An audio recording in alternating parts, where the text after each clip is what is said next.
Welcome to Tales from the Waystone, the Interlude We Became. We are your hosts, Will and Phoenix. Let's get into it.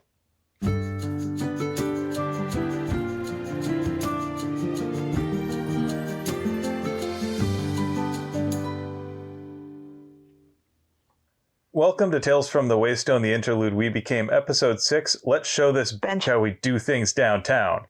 This week we wrap up our expedition to the Lovecraftian magical realist version of New York from N.K. Jemisin's The City We Became. In this episode, we're going to be concluding the multiversal adventures of the avatars of New York City with chapters 14 through the end of the book. All right, you know the drill. Before we get into it, let's talk about all of the stuff that you're probably going to skip.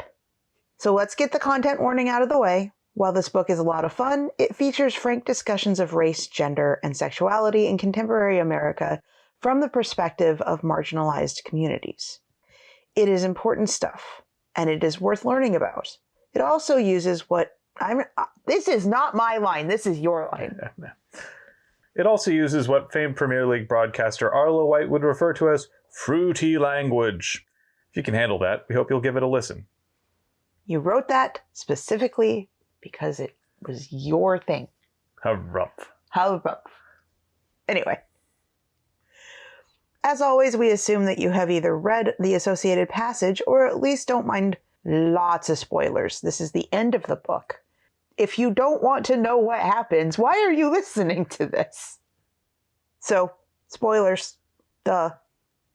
Naturally, we also want you to be kind to yourselves, one another, and the creators of the worlds that we love exploring.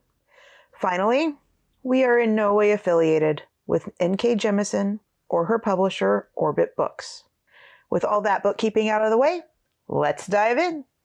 All right, so we start with chapter 14, which is the Gauntlet of 2nd Avenue. And this chapter takes the form of a chase scene with Hong and Brooklyn and Bronca and Padmini driving manically through the streets of New York trying to get to Staten Island. You know what it actually feels like more to me? An obstacle course. Yeah, I can buy that. In this case, most of the obstacles take the form of living Starbucks buildings.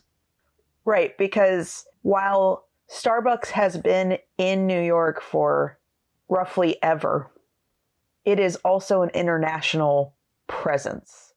It takes away from the uniqueness of New York. One of the things that this really reminded me of was the movie The World's End by Edgar Wright. Such a good movie. Love that movie. Give it a watch if you have a chance. One of the themes that they go on about is Starbucking, where it's not just Starbucks. It's all of the smaller businesses that come in that imitate its bland, homogeneous exterior, hoping to cater to a wealthy, mostly white clientele. Honestly, we should watch that. Yeah, I haven't watched it in a while. But yeah, I think that this is a good example of that, because we see it's not just Starbucks, it's also some of these smaller chains as well, like the Au Bon Pain. You know? Right, there's that, but there's also like Dunkin'. I guess they call it Dunkin' Donuts, but I guess it's Dunkin' now. I don't know. I think because we grew up in the Pacific Northwest, I only knew of like 1 or 2 Dunkin' Donuts. And it wasn't a thing, like it wasn't a place you go for coffee. It really wasn't a Starbucks imitator with donuts. It was just a donut shop when I was a kid. And I say that knowing that I just turned 40 and that makes me sound super freaking old. Well, yeah, because I remember there was one Dunkin' that I knew about, and that was in this rundown strip mall in Factoria. There was one that I knew of, and it was in Kenmore. Neither of these places are what I would call catering to wealthy people. Not in those days, anyway. No. There's a couple other things that we see here as well. So we get to see Bronca and Brooklyn really come to an understanding over their past transgressions. There is allegations of homophobia and playing up of violent rhetoric to appeal to the wrong sorts of people. And Brooklyn kind of trying to hide under the air that non-white people all should know that anything that is said in a rap song is played up or false or exaggerated or going along to get along with the rest of the rap community. I don't know. I think what she is saying, she's explaining her motives. I don't think she believes that it excuses them, however. But it sounds like, to Bronca's ears, that she is excusing herself, trying to say, but everyone else was doing it. Here's where I actually see the difference. Brooklyn actually takes some ownership for what she did and what she said back in the day. She acknowledges that what she said was wrong, and she makes a point about how she tries to do better. She also talks about how it hurts her when people make assumptions that she lost people to drugs. Even though she did, she doesn't like that people assume that, just because she is rapping about the urban experience.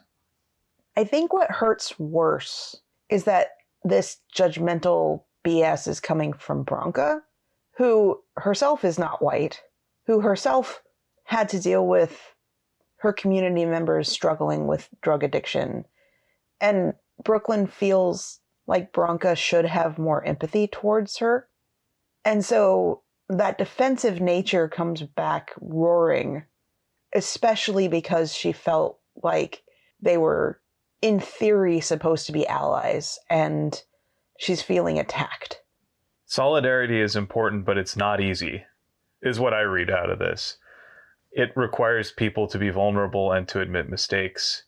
A lot of what I'm seeing in Brooklyn actually reminds me a lot of the period that the Beastie Boys went through. For a long time, everyone thought of them based on the image that Rick Rubin came up with for the License to Ill album, which is essentially just fight for your right to party and no sleep till Brooklyn. You know, these real frat boy antics that really ended up tarnishing their image for a long time. You know, there's a lot of misogyny and there's a lot of homophobia. There's a lot of just general crassness that if you look at later period interviews with them, you can tell that they aren't really proud of it. They're not proud of who they were. They're not proud of the songs they wrote. It's a tough thing to happen. And, you know, in the era of online music where all of your music is equally available all the time, it functions as this living record of who exactly you were. And the difference between who you were and who you are may not be readily apparent because you don't listen to music in the context of when it's released anymore.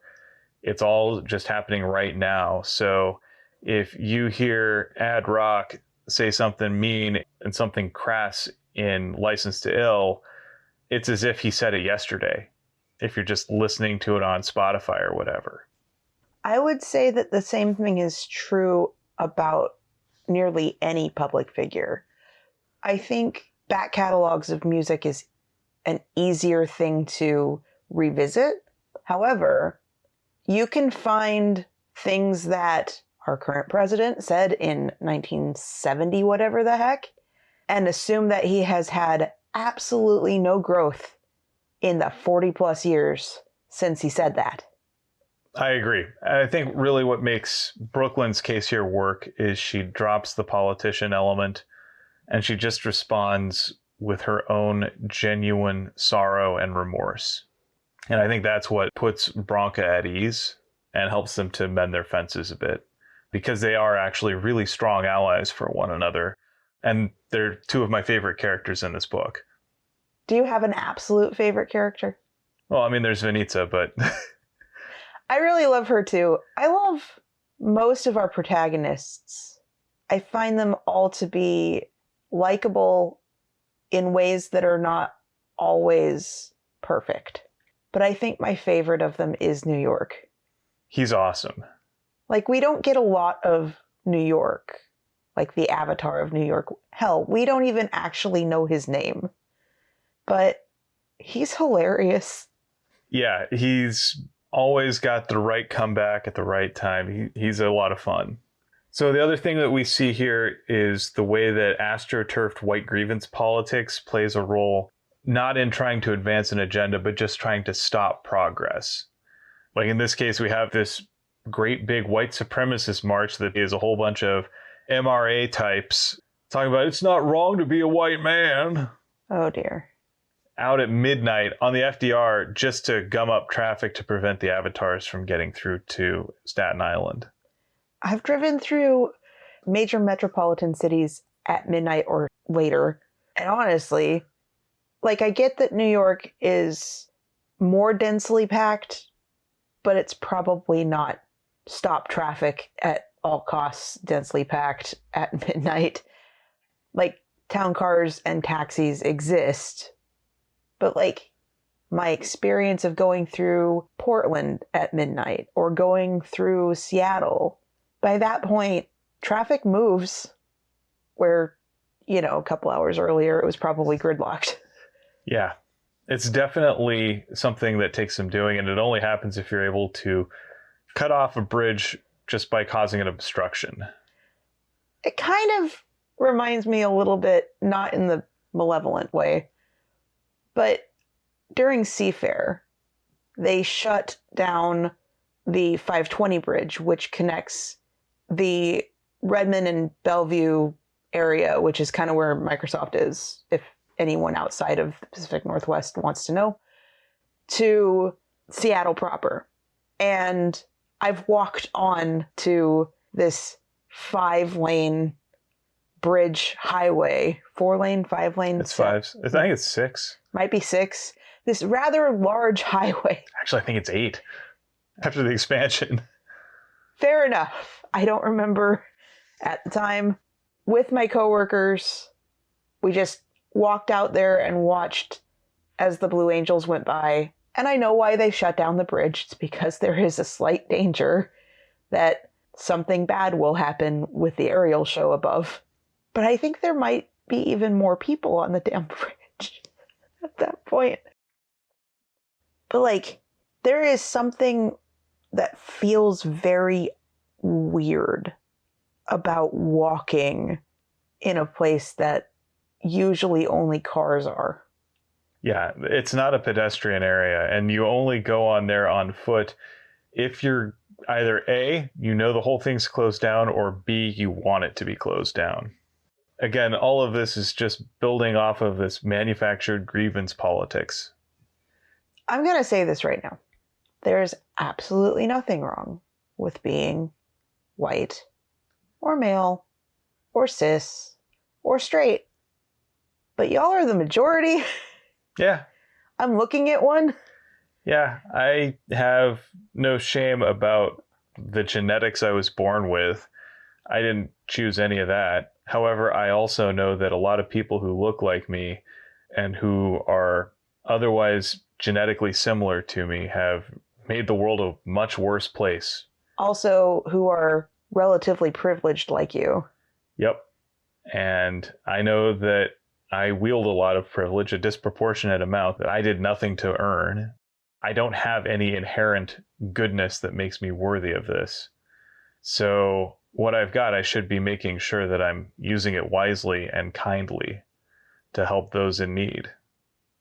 I mean, I am a straight passing, white, female passing person. I also have a very large amount of inherent privilege.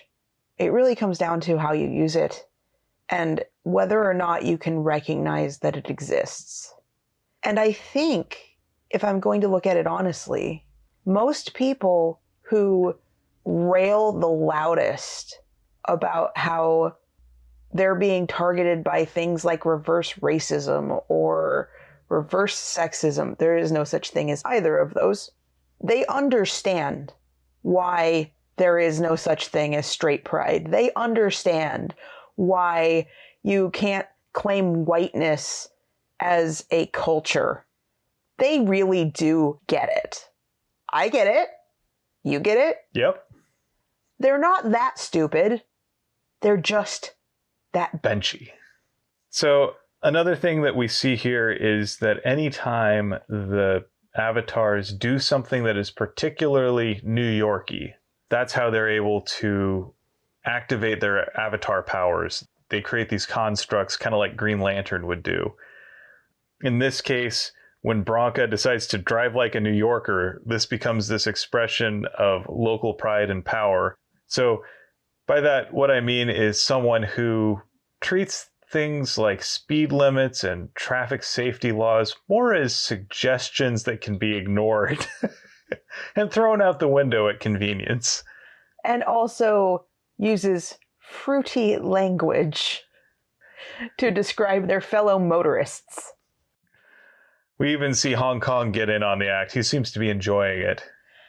I gotta say, though, almost kind of shaming Padmini for not driving.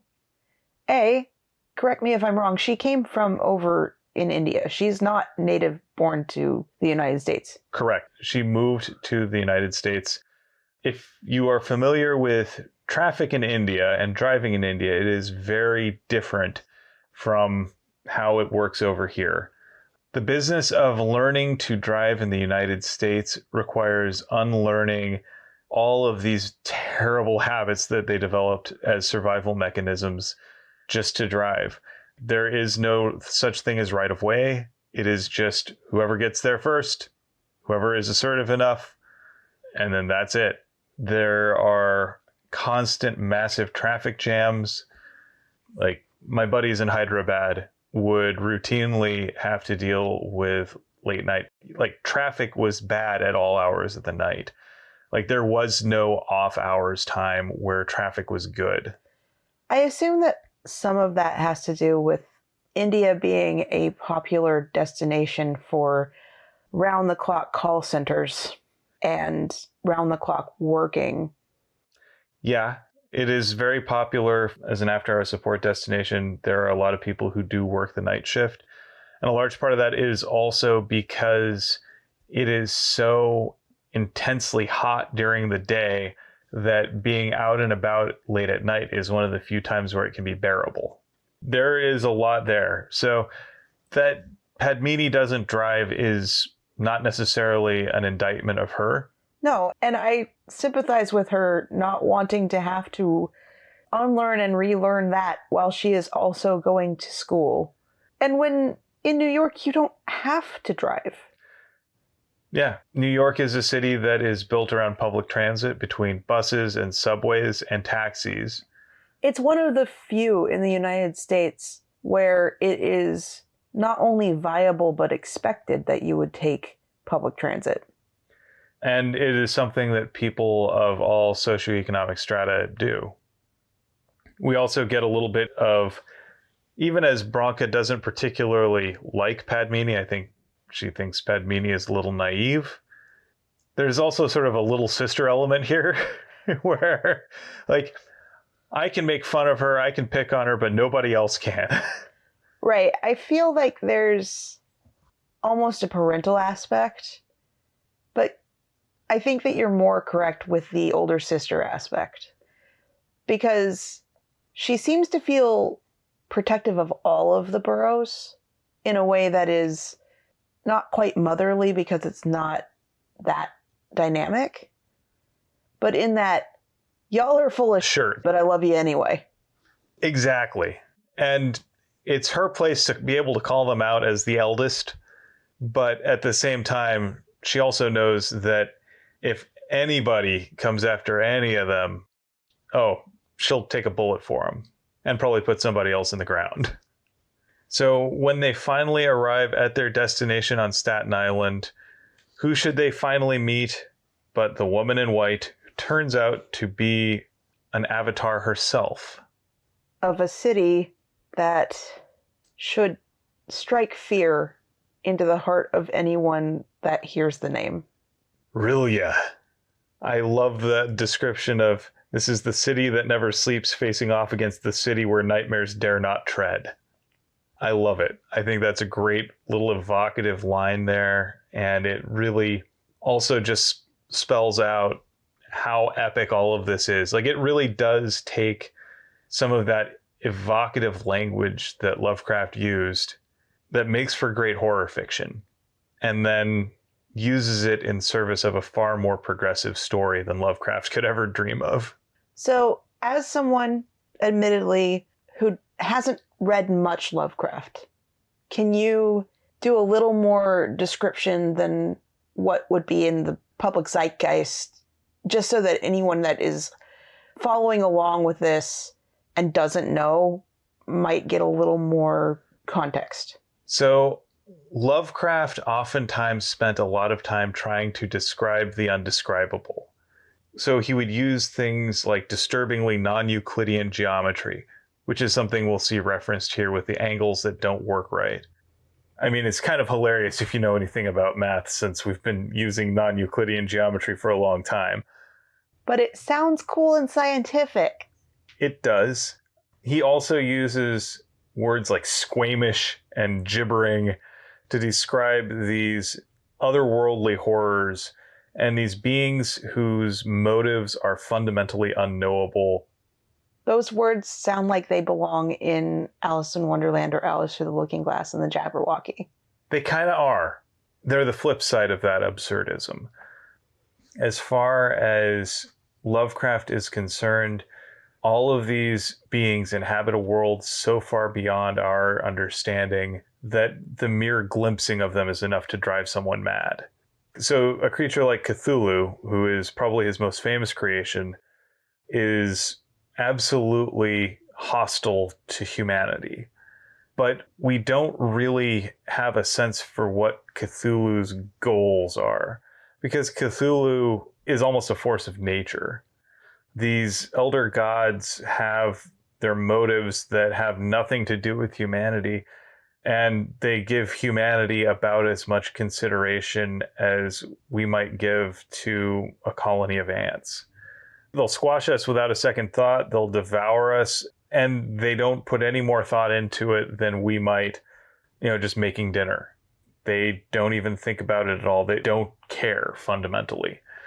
It's the same reason why once a mythical creature gets to kaiju level, you are no longer afraid of it.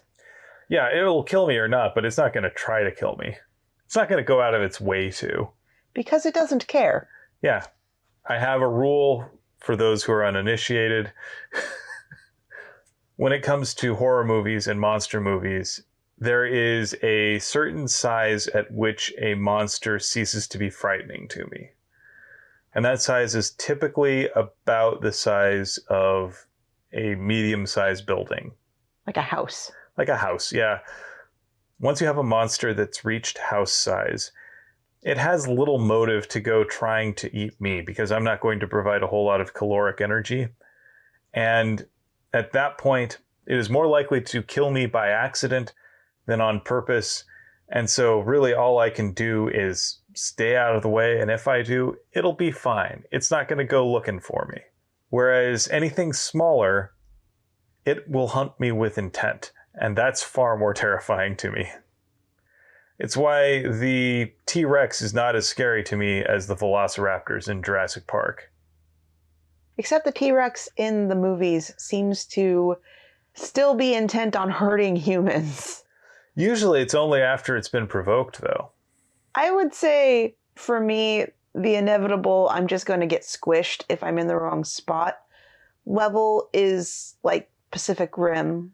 Yeah, the kaiju in Pacific Rim don't scare me.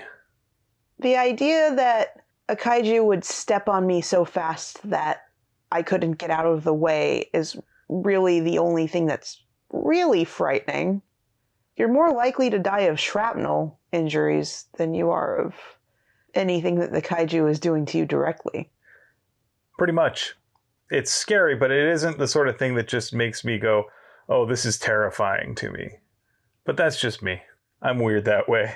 I care about the monster's motivations.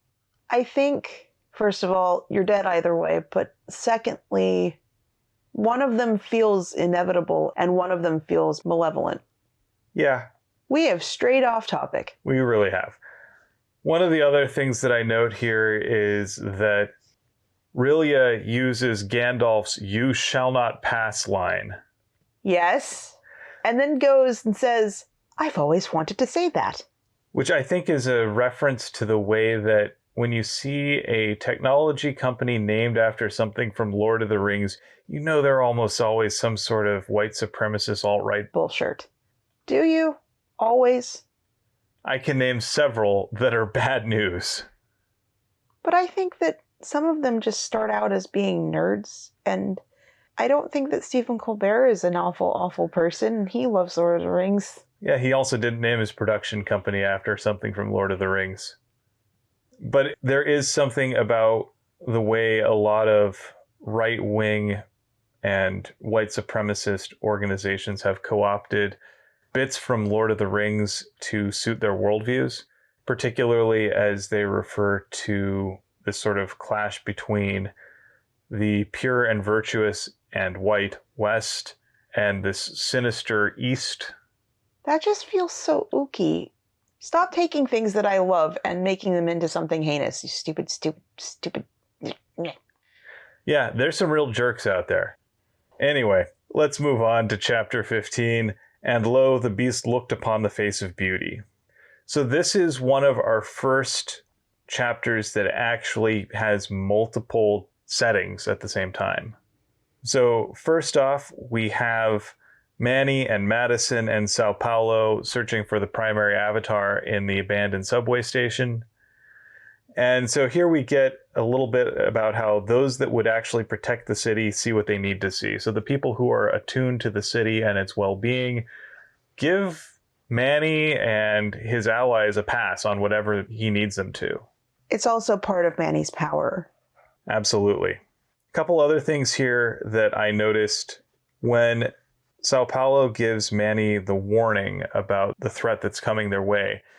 Manny's response is "Roger that," which makes me think that maybe Manny's past isn't necessarily criminal, but perhaps military. Because that seems like a very straightforward militaristic response. And it would be something where someone who got used to hurting people might find a safe place, so to speak. I'd like to note that this in particular highlights that there are people within policing and other authority organizations that are on Manny's side, that are on New York's side. Not every single cop in the New York Police Department has been co-opted by the tendrils, and not all of the supervisors. There are some who can still want what's best for the city and act towards it. The catch is, though, they may not be able to remain so for long. And that's where I think a lot of times when we talk about bad apples, you see that rhetoric used a lot. And the problem with that is that oftentimes people forget about the rest of that aphorism, which is that it only takes one bad apple to spoil the bunch. Which is to say that when you have a bad apple that is in your organization and is allowed to remain in that organization without consequence or corrective action or anything like that, then regardless of how good everybody else in that organization is, if the organization is protecting them, they are complicit in that person's actions. So that bad apple has spoiled the bunch. So when we talk about this idea of good cops versus bad cops, when we see the way the systems have fundamentally protected the quote bad cops, it quickly becomes apparent that that distinction does not really matter. What you have is an organization that is fundamentally hostile to people of color because it protects people who are hostile to people of color.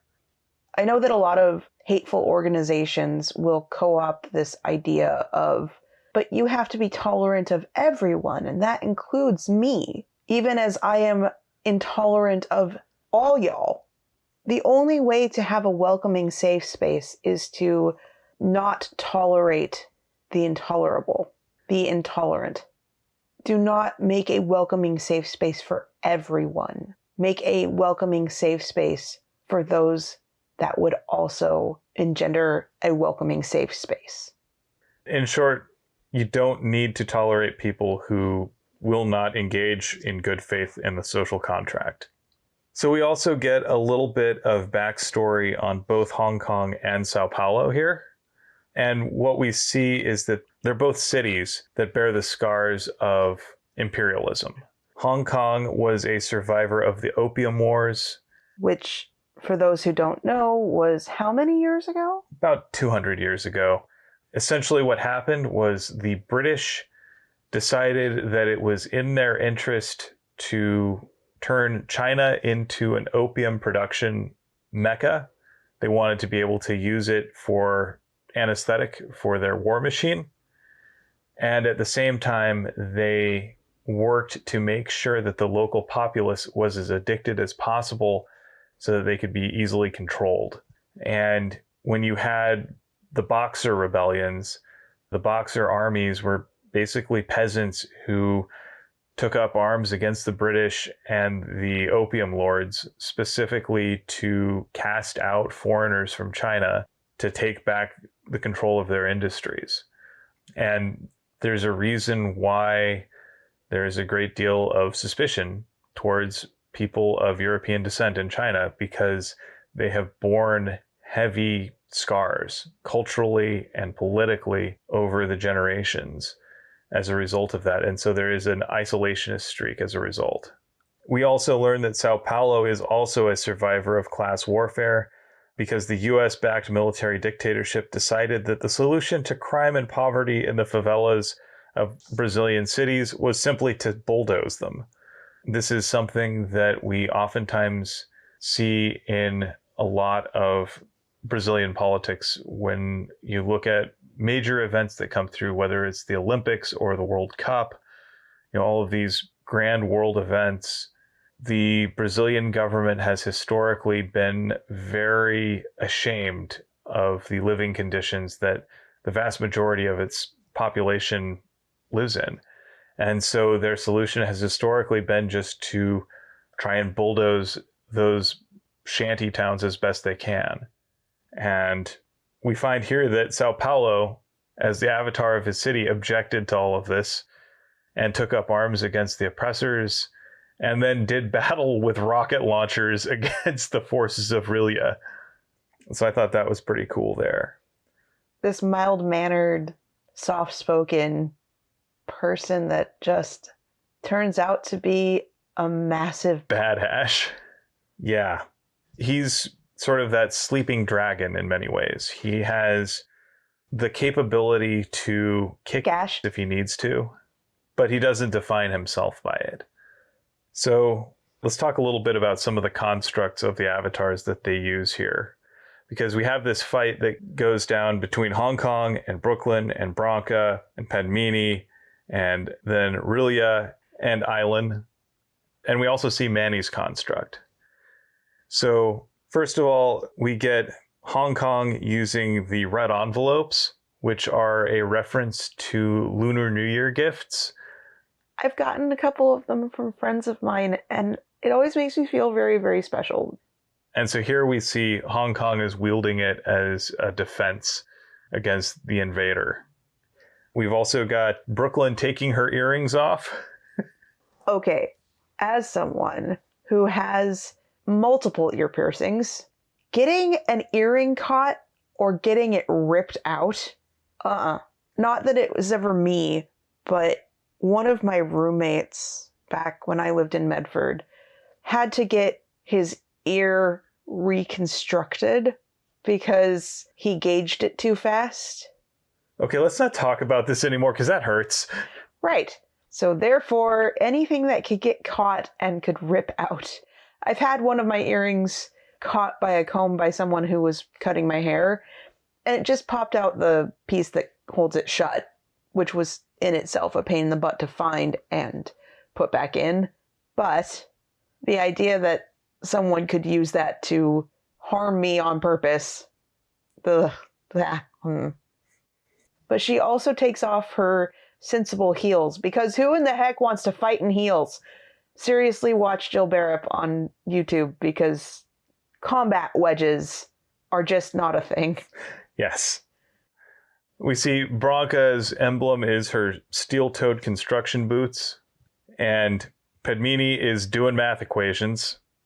I kind of see her as the person in the meme that is just doing all the math equations, trying to get the light bulb to go off. A little bit, yeah. And then, of course, we've got, for Manny, it's the subway. He has that connection to it. It's where he was born as an avatar. It was his first experience of being part of the city. And I think there's something really powerful in that for him. And then for Island, it's NIMBYism. Not in my backyard. Get off my lawn. It's literally her attack. I know.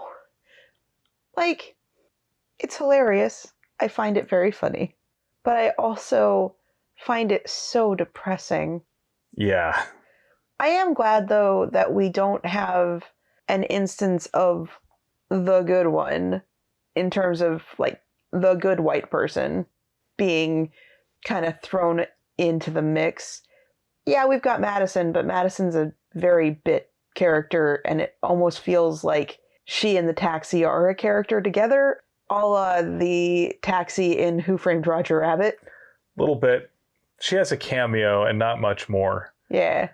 I kind of feel like the thing that really drives Island firmly onto the woman in white's side is that all of the other avatars start almost immediately trying to tell her what to do. To bully her. Even if they aren't necessarily bullying her, even if they're just saying, you need to do this, she has been told what to do for so long, and she's been conditioned to rebel against that at this point for so long that it's almost a reflexive rejection on her part. And all of these assumptions that all the other boroughs have about her, that she's kind of an idiot, that she's a little crazy, that she's racist, all of these things end up being self-fulfilling prophecies. So there are certain things that she will take from her father that she will not take from other people. And that idea of being a crazy woman, her weird, forked up thought of how feminism works. Yeah. If your feminism isn't intersectional, I do not want it. All you're doing is just propping up a different hierarchy. It also reveals that really when you are objecting to patriarchy, it's not that you're objecting to the concept of it, it's just that you're angry that you're not on top. Then we come back to the events underground, back in the subway. And Manny and Sao Paulo have found the Avatar. And they're at this point preparing to face off against a manifestation of Rilia, who is intent on killing the Avatar. Absolutely. And the thing that gets me about this is it feels like it's almost a reverse Ghostbusters situation. Okay. So like Manny is sitting here trying to think, okay, what's the most New York-y thing I can think of right now? And I am just completely drawing a blank. So the only thing he can think of is King Kong. And he even says, I need to watch better movies about New York. And it just reminds me of Ray Stantz saying, I thought of the one thing that could never hurt me. The Stay Puft Marshmallow Man. So he ends up trouncing the invader because this is his home turf. But just that image is hilarious to me. He's like, I'm turning into a giant ape and I really got to come up with something better. That's the playfulness that I love about this book. Like, there is a sense that, okay, we can have fun with all of this. It's serious stuff, but that doesn't mean we can't have fun. I really do like the climax of this book. It feels action-packed. It's compelling. It makes me want to read further. It makes me want to finish the book. It's not too self-serious, even as a lot of the climax conflict is between the group of ragtag people of color versus the uppity white woman. It doesn't make me as a white person feel like all white people are being attacked or something.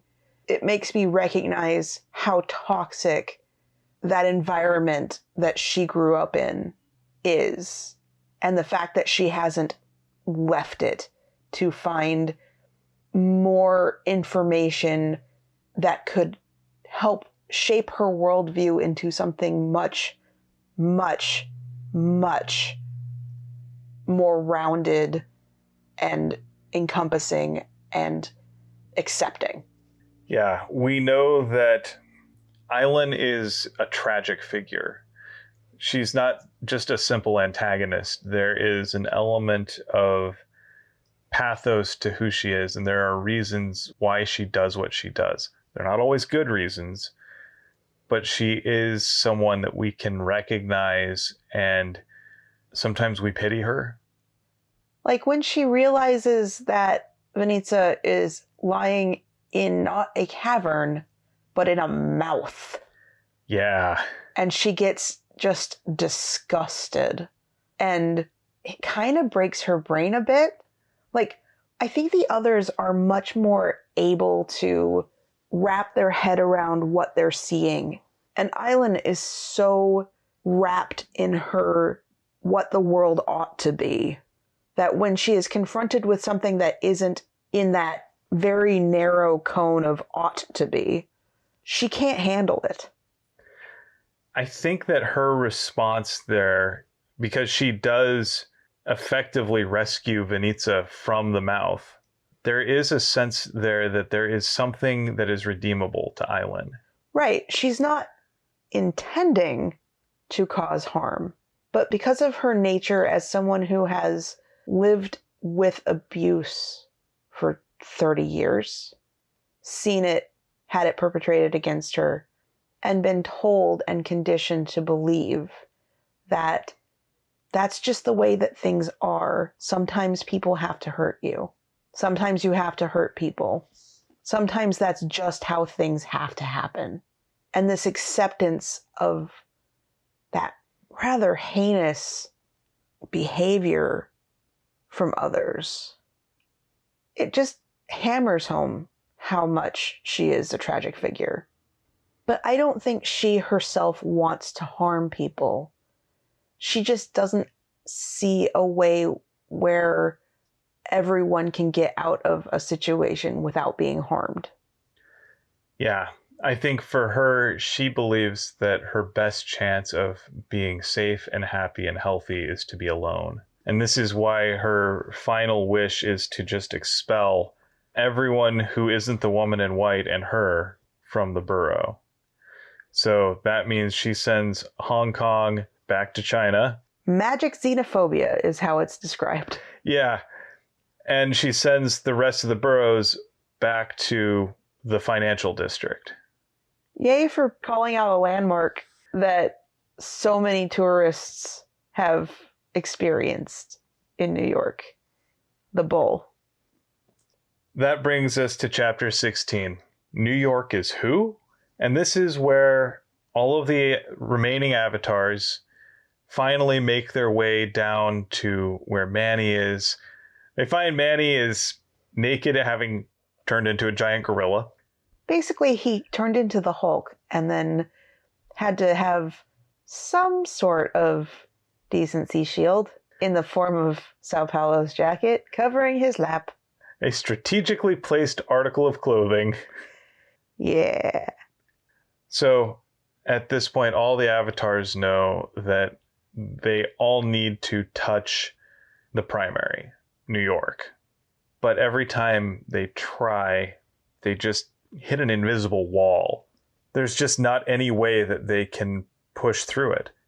And they need to have the final avatar. And Staten Island is not gonna come be part of the group. Even if Staten was willing, which pretty much isn't going to happen, there's just simply not time. But guess who else is there? Venitza. Jersey City. And I love this idea here that living cities aren't defined by politics, city limits, or county lines. They're made of whatever the people who live in them and around them believe. You know, Venitza's from Jersey City, and most people in New York aren't going to say that that's part of New York. Everywhere else in the world, they can say, yeah, I'm from New York, and no one would bat an eye at it. Right, it's like the way that we say that we're from Seattle. Or from Portland. Or from Portland right now. Yeah, we're not within the city limits. We're in a different county, but we're still just as much a part of the culture and the local politics and all of the issues that the greater Portland metro area deals with. Close enough. We are not embroiled in everything that makes Portland Portland. Right. We don't have some of the worst parts of Portland. That's true. We have a better garbage system. That's fair. But at any rate, when they all finally unite, when they're finally all able to touch the primary avatar, and the quote consuming that occurs is not the same as what they had originally feared. It's not the same thing that Hong Kong described. And I think what we're seeing here is the difference between a true syncretism versus sort of assimilation. I would say that they melded a bit. Right. There is a joining. They became kind of that melting pot. Except not quite.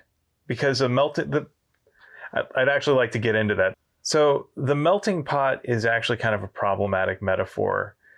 But it's a common one. It is a very common one where we're using that to describe a whole bunch of different people from different backgrounds coming together to build something new. But the problem with the melting pot is that it erases all of the distinctiveness. It's basically the Borg collective where all of your distinctiveness is added to the greater collective good. Question though. They did kind of become a collective where they can hear and experience each other's thoughts and actions. They do, but it's a little bit different. It's more like they're a Voltron. Fair enough. Like, they come together, they are still distinctive in their own rights. They still have their own wants, needs, fears. They still think for themselves, but they also have an awareness of the others within the collective, and they can work together in solidarity with one another. Individually, they're powerful, but when they Voltron up, the Voltron is far more powerful than the Lion robots. That's how I look at it. Regardless, Voltron New York beats the ever-loving crap out of Rilia.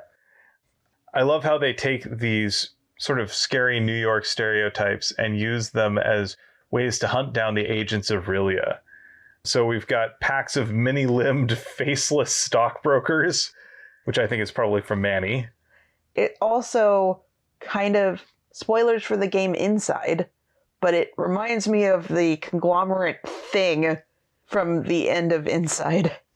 Then we have these stick figure stick-up kids that are scarecrows dressed in knockoff Burberry, who are sort of like that avatar of the street gang or whatever.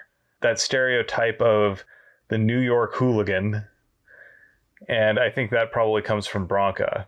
And then we've got the screeching PTA helicopter parents brandishing standardized tests in one hand and razor claws in the other, which I think is both Queens and Brooklyn. That focus on achievement and excellence. And family, but in the weirdest way, but also in the way that is, I want better for my children than I had. It is a sight to behold, and you are just glad that they're on your side. I think that there is a good amount of dread built up in this mystery of how Rilia is going to overtake New York and then just casually end the universe. I think that was well done. It's not such a deep and frightening experience for me to read, but I see how it would be that way to experience. Yeah. And it's also really interesting when you think about what all of this represents in our real world. So the whole thing ends with evil defeated for now. It's been expelled from Manhattan Island and the associated boroughs, but it still has an anchor in Staten Island. So we're left with this uneasy truce for now. And that brings us to the coda, which is, it's a beach day episode. I love it. It's delightful. It feels like Steven Universe in the best way possible. It really does. And this is also another one, just like the prologue, this is from the perspective of New York, the primary. And his authorial narrative voice is unique and fun. I love it. He's got some sass to him. Yes. It's not that he doesn't feel fear. It's that he doesn't let that fear control him. And he expresses healthy skepticism of other people, but also openness to see what'll happen. Almost like he doesn't think his life changed. But it definitely has. We've got little vignettes of all of the action going around the beach. We've got descriptions of how Venitza is afraid of any warm current coming up against her leg because she thinks that it's somebody's pee, or feeling like she's going to be stung by a man-o-war if she feels anything against her skin. A fish just touched my leg. And then you've got Brooklyn having her kid around and feeling safe bringing her kid around all of them. Like they're, newly minted aunties and uncles. We also get to see that both Padmini and Venitza, who quickly became great friends throughout all of this, both continue the tradition of making sure to share the food with everybody else. I love that. I wish I were a little more like, hey, here, let me feed you. It seems like it would be fun, especially if it was like unique stuff and not just chips or something. Okay, tangent here. Were you the person every time you were at a work potluck signed up to bring chips? No, I was not. I remember I was once on a team back in my days working at the call center where our entire team was the guy who brought chips. Our potlucks were the worst, is what I'm trying to say. Did anyone bother to bring dip? No. No, see, I'm the person that while I can cook some things, right, I remember things like plates and napkins and cups. Oh, yeah, there was a plate, napkin, and cup guy, too. But, yeah. There usually weren't those people at mine. There were people that brought sodas. Let me bring sodas, and that's about it. No, usually I'm the person that brings a crock pot full of something like chili. And sometimes that chili is a little too spicy for most palates. I seem to recall a few DigiPen potlucks like that. There was a whole lot of, this is good, but I can't keep eating it. I learned from your dad. You did. It's endearing. The other thing we learn is that the other living cities have called for a summit to discuss how to protect themselves, because one of the things that we've learned over the course of this book is that the infant city mortality rate has grown. I mean, cities have always died in infancy, but they're doing so much more frequently now. And unless they figure out how to combat this threat, there are not going to be any more living cities. And so New York, the avatar who believes he's going to be homeless, even as he has all of his boroughs going to take care of him, and probably none of them will let him be homeless or starving, even though apparently he's not supposed to have to eat. But somehow he's going to wind up in Paris. Who's paying for that, or is he teleporting? I don't know. Well, I mean, he has access to the finances of New York City, whether he chooses to use them or not. And he also has people that will take care of him. I think the thing that really struck me is that New York is always hungry. That idea of hunger for success, for power, for longing, for your dreams, whatever those might be. I think that's something that is woven into a lot of New York stories. And so that, I think, is why New York always has his tummy rumbling a little bit. There's also a little bit of melancholy in the parting between him and Sao Paulo. I think New York really, really enjoyed being with Sao Paulo in all senses of the term being with. There's something about almost a friendship breakup, and there's also a little bit of a lover's breakup going on. And meanwhile, there's Manny, who is making New York uncomfortable in his intensity. Manny is an intense person. I don't know, though, if you've ever had someone that you didn't reciprocate a crush towards, crushing on you in a way that was so obvious that you even noticed. Because, like, I know sometimes people flirt and the object of their flirtations doesn't, I say object, but they don't notice or they don't understand that they're being flirted with. But there are some times where you can just catch a person staring at you and being rather clingy towards you in that way. Have you ever felt that? No. Okay. Just being constantly stared at can get you kind of the hackles raised and kind of go, I don't know about this. I don't know about this. But there's the added wrinkle of New York knowing what Manny's thinking. I think also part of it is that there's a part of New York that isn't really sure that he's worthy of it. I think there's that, but I also think that there's a part of Manny, especially if he was military, who might not be terribly accepting of himself feeling feelings for another man. It's possible, although I've kind of gotten the sense that he's comfortable with that. It really depends. I don't know. A lot of times there is a self-loathing aspect in people who are closeted, who don't want to admit that they are closeted, and then when they are in a relationship with another person, especially an out person, if there was already a propensity towards domestic violence, there will definitely be instances of domestic violence. I get that. I just don't think that Manny is closeted. Depends on who you're talking about him being around. That's fair. Like, there is this idea that once you come out, you're out. The thing is, though, you have to keep coming out because the assumption is straight. The assumption is cis. You have to keep correcting this assumption.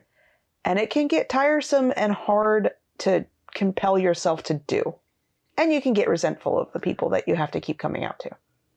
I get it. So ultimately, this little coda ends with the primary avatar of New York finally letting the other boroughs care for him in their own way. Some of them want to feed him. Some of them want to protect him. Some want to make sure he's got a place to stay. Some want to make sure that he knows he's welcome and that he doesn't have to be alone. And this parting between New York and Sao Paulo it's gentle. Like, Sao Paulo recognizes that his time with New York is done. And he's always going to look back favorably on it. And he doesn't at all regret it. He just knows that it's time to move on for both of them. He has his own duties, and New York has his own duties as well to the people who live with him. It's like Sao Paulo has redirected New York back towards his boroughs, his family. Yeah. And it's gentle, it's kind, it's sweet, and I think it's one of the things that makes Sao Paulo an interesting character. So that concludes our discussion of The City We Became. I would love to let y'all know that the next book is coming out this year. Yep, that'll be coming out in November. I'm so excited! Same here. So with that, it is time for me to provide this week's recommended thing. So for my recommended thing, the final recommended thing of this little interlude, I thought it would be appropriate to pick another multiversal tale. So I picked the film Everything Everywhere All at Once by the directing duo known as the Daniels. This is a very difficult film to describe, for one thing. Yes. If you've seen it, tell us how you'd describe it, because, oh my goodness, it's a trip. And it's even more fun if you go in cold. Yes. So I'm not really going to try and describe it so much as just give a hearty recommendation of it. It's about family, love, nihilism, the immigrant experience, finding meaning, and learning to truly see other people.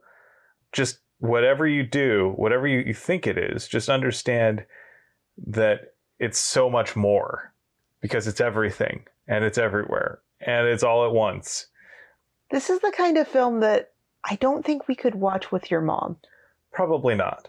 because it's one of those that I have a feeling would be, hey, wait. What's happening? Hey, wait. I don't understand. Why is this person doing this? Wait. What happened? Yeah, I mean, the acting is heartbreakingly good. Oh my goodness. The visuals are wildly inventive, and the relationships are achingly realized.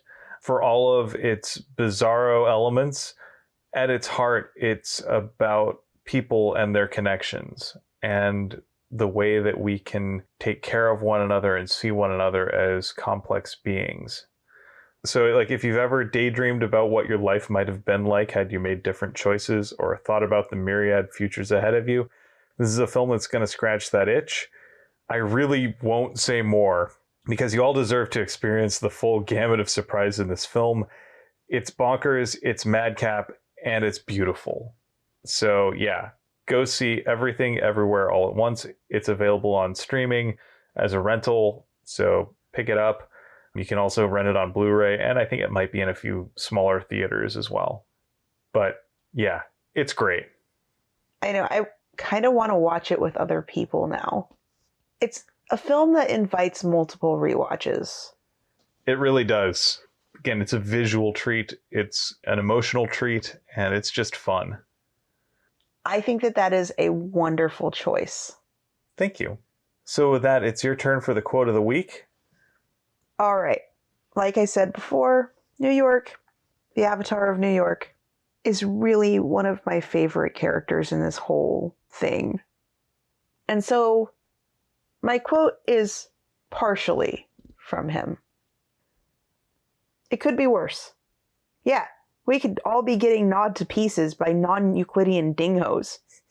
I get that. I love that. And honestly, I'm going to say that might be my view of the last few years. It could be worse. But the absurdity of how worse it would have to be in comparison, yeah. The floor is much lower than you realize. That's a good quote. Thank you.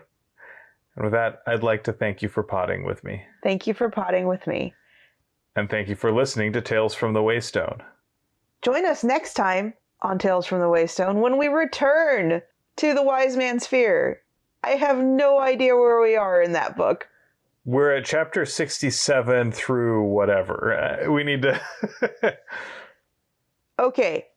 Behind the scenes, quick break. We are going to go figure out how many chapters we're going to read next time and let you know in a half a second. And we're back. The power of editing means that you didn't have to listen to us mumble. Thank you for joining us for our little break from the Kingkiller Chronicle. Next week, we're going to dive back into Kvothe's adventures in Ventus with chapters 67 through 69. Nice. Of the Wise Man's Fear through the lens of opportunistic altruism. We would like to thank our friend Shawnee Jang for our theme music. And many thanks to N.K. Jemisin and Patrick Rothfuss for creating the worlds that we've enjoyed exploring. Audio production, editing, and social media coordination courtesy of me, Phoenix McCullough. And writing and project management courtesy of me, Will McCullough. If you would like to help support us and have the means to do so, please consider becoming a patron on our Patreon page. Patreon.com/waystonepod. And as always, here's to one more day above the roses. To one more day above the roses. Ding! Good job. Great job. Great job.